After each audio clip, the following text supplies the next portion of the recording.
Look at that one. Economically, one of the results of British rule in India in 19th century was increase in export of Indian handicrafts. Never happened. Okay. Because Indian economy got exploited. If Indian export of Indian handicrafts had happened, okay, so India wouldn't have become a poor country in 1947. Growth in number of Indian-owned factories. British controlled everything. Okay, so there was no way that Indian-owned factories would be increasing. It is British-owned factories were increasing. Indians had to fight hard. Commercialization of Indian agriculture. Rapid increase in urban population. India was deindustrialized. India was de-urbanized. Indian economy was called as ruralization of the Indian economy.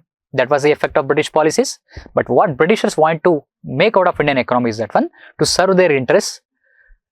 How to serve the interests? That is, there was a lot of demand for commercial products across the world, particularly during the time period of, we can say, American Civil War in 1860s. So they made Indians to cultivate one of the commercial agriculture. We can talk about cotton. Okay, and we can also talk about one of the major effects of British rule in India is that one, that is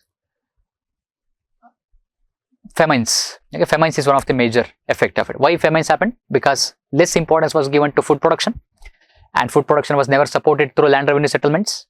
And instead of food products, they encouraged the commercialization of agriculture like cotton. We can talk about rubber, then again indigo, okay, jute. So this was given more importance, and that is the reason one of the effects of India, British rule in India in 19th century was, answer option is the commercialization of Indian agriculture. We can talk about indigo revolts because of commercialization, Deccan riots 1875. Okay, so this is one of the impacts too. Okay, so and one more question was also asked, I guess, about the impact. Which of the following statement correctly explains the impact of Industrial Revolution on India during the first half of the 19th century? There are two questions. In 19th century, what is the impact of British rule? And of course, the impact of British rule directly comes out of the Industrial Revolution, that is directly linked to Industrial Revolution in England. I will explain that concept. So, Indian handicrafts were ruined. Machines were introduced in Indian textile industry in large numbers. Did India experience Industrial Revolution? Industrial Revolution was happening in Britain. India was used for its Industrial Revolution. Then again, railway lines were laid in many parts of the country. Okay. We're talking about impact. Then again, heavy duties were imposed on imports of British manufacturers. If they impose taxation on the import of British manufacturers, Britishers will lose the market. That is the reason answer option is A. Indian handicrafts were ruined. And how Indian handicrafts were ruined? Okay. To understand a concept called as one-way free trade. Understand the concept called as one-way free trade.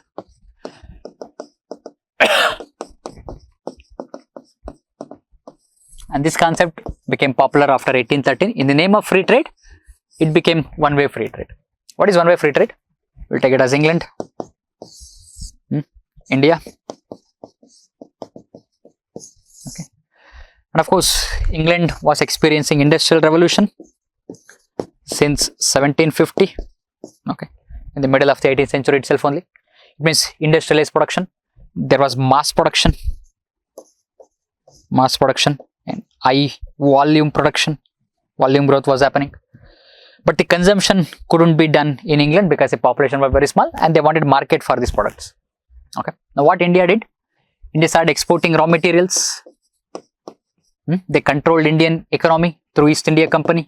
Okay. Now East India Company forced Indian merchants, Indian peasants to export raw materials for industries of England freely. Okay. So they are getting at low cost here. And that low cost raw material making the Industrial Revolution even faster. More production is happening because the raw material is available at a very cheaper cost. The cost of production was very less. This cost of production was very less. And now the same goods from England exported to India. Again, there was no taxation imposed over here. Now there is a more demand in India for these goods. Why? Because Indians were acquiring Western tastes. We talked about Macaulay, who wanted to create a pool of Indians only in blood and color, but Westerns in morals, intellect. Now Westernization was happening. They started consuming British goods and they were not imposing any taxation on this British export into India. So Indians were consuming more and more British goods, and now Indians stopped consuming Indian made products. Indian made products. Which were Indian made products? That is handicrafts, textiles, Indian textiles, because these were costly, because there was no taxation, they were exported very cheaply into India. Now Indian handicrafts lost market within India. When Indian handicrafts were exported to England, they were heavily taxed. Now handicrafts were lost market in India, handicrafts lost market in England also, because there is a finished product. Handicraft is a finished product. When it was exported into England, it was taxed heavily. When India exported raw materials, it was imported freely. When a finished product from industrial revolution, for industrialized England, exported to India, it was imported cheaply. So that had a huge impact on handicrafts production. Handicrafts production also, as well as we can say the Indian economy. So handicrafts got ruined. Now the people who depended upon these handicrafts went to agriculture, but agriculture was burdened with Rohitwari settlement, Mahalwari settlement, Zamindari settlement. Now handicrafts were being produced at cities. Now the cities ruined. The de-urbanization happened because the people reverse migrated to agriculture. That is a ruralization of Indian economy, we can say. That is called as ruralization of Indian economy, and that is the impact of industrial revolution on India, because industrial revolution led to production of finished products at a very low cost of production, and that low cost produced finished product was exported to India very cheaply, and that led to destruction of markets for Indian made goods. Now Indians became consumers of industrial products which are also very cheap. Okay, so this is the major concept behind this particular concept. Okay, so Indian handicrafts were ruined, machines were introduced in India. Okay, never introduced machines in India. Okay, railway lines were laid. Yes, it were laid, but only for the colonial purposes. And heavy duties were imposed on the import of British manufacturers. No, less duties were imposed upon, or even no duties were imposed upon manufacturing product from British when they were exported into India. Answer option is here. Okay, this is one thing. Now, we have considered the following pairs. Radha Kandeb, first president of the British Indian Association. Again, Gajul Lakshmi Narasu Chetty, founder of the Madras Mahajan Sabha. Suranath Banerjee, founder of the Indian Association. Which of the above pairs are correctly matched? Gajul Lakshmi Narasu Chetty is associated with, not with Madras Mahajan Sabha. Not with Madras Mahajan Sabha. I will come to that one. Okay, so one only. 1 and 3. This is right. Founder of Indian Association. Radha Kandeb is also right. That is president of British Indian Association. That is, we can talk about. Answer option is B. 1 and 3. So we talked about Radha Kandeb. We'll talk about Suranath Banerjee and Gajul Lakshmi Narasu Chetty, and we also will talk about these particular associations also. Okay, so British Indian Association. That is landholders. Before that one, there were two other societies were there. That is Zamindari Association, which is also called as Landholders Society, which was established in 1838.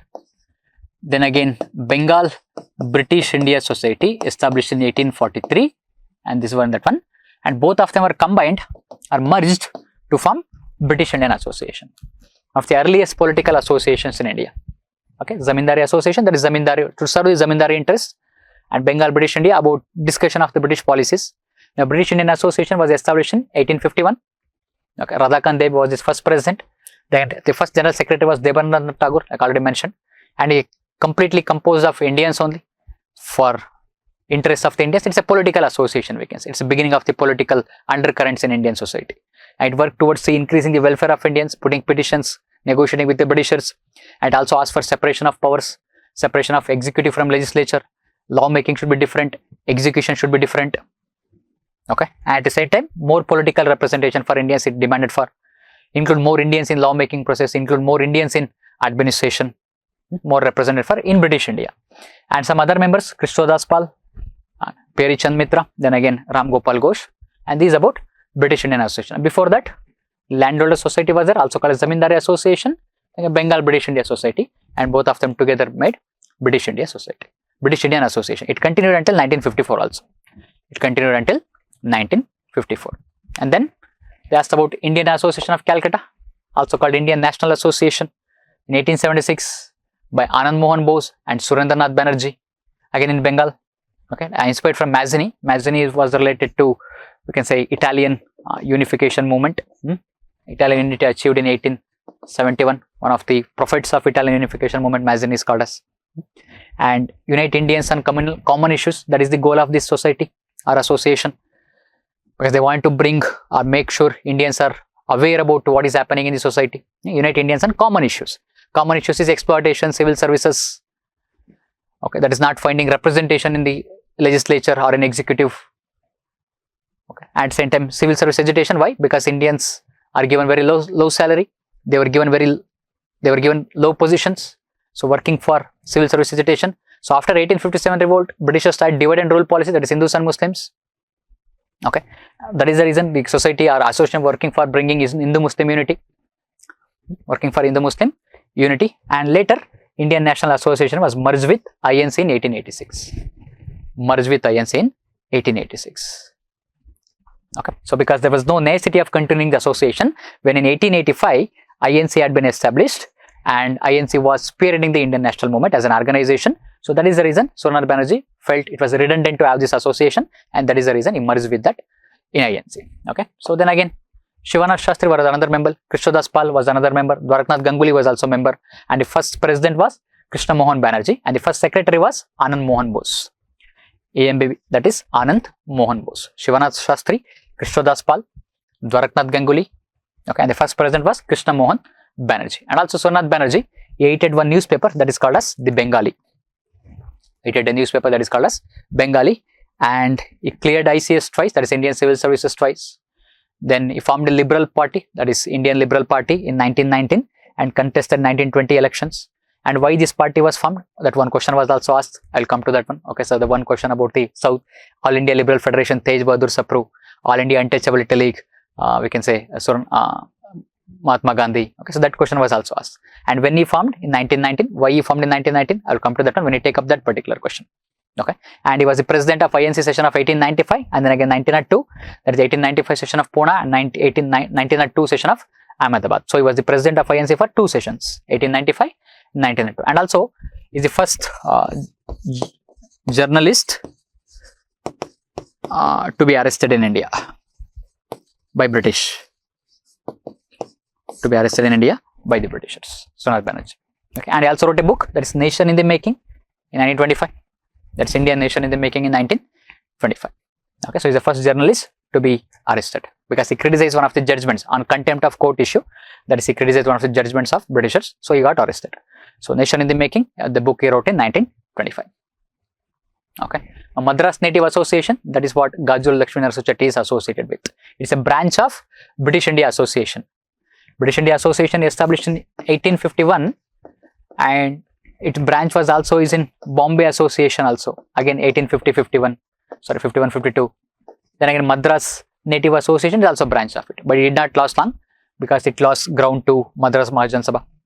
Okay, so Gajul Lakshmi Narasimha Chetty associated with Madras Native Association, not with Madras Mahajan Sabha. Now Madras Mahajan Sabha 1884, and it was established by 3 persons, M. Veera Raghavacharya, then again G. Subramania Iyer, then again P. Anandacharlu, and that is headquarters was the Hindu office in Chennai. Okay, we can say, and G. Subramania Iyer, he founder of the Hindu newspaper, and Swadesh Mitra, that is in Tamil. Hindu was in English. Okay, that is the founder of these 2 newspapers. Then again supported widow remarriage. WRM means widow remarriage. Then again PAC, that is P. Anandacharlu. He was the president of INC in 1891 session in Nagpur. INC session of Nagpur in 1891. These are the early leaders of India. So early moderate leaders we can also talk about. So Suryanarayan Banerjee, Anand Mohan Bose, then again Veera Raghavacharya, Subramania Iyer, Anandacharlu. Okay, so this is Madras Mahajan Sabha and the leaders of this particular association.